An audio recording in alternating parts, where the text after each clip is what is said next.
Just here waiting and wasting some time before my class starts. Still getting ads, not sure why. Have you ever noticed that you get ads for something that you already are buying? 2 weeks ago, I signed up for just wanted to try something a little bit easier during the week, and this had really great reviews online, so I decided, why not try it out?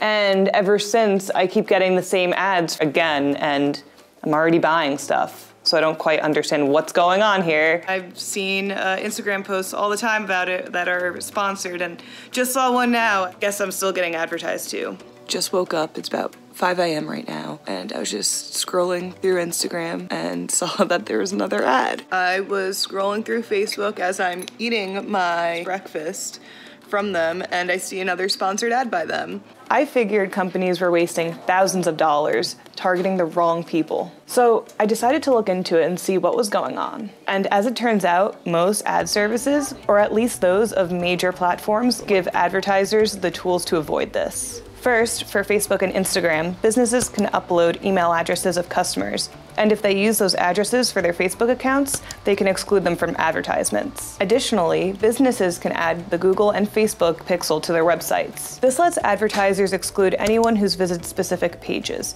like thank you pages after purchasing, or anyone who's taken an action like filling out a form or making a purchase. This way, you can exclude people who have bought your product, or already done the thing that you're trying to get them to do.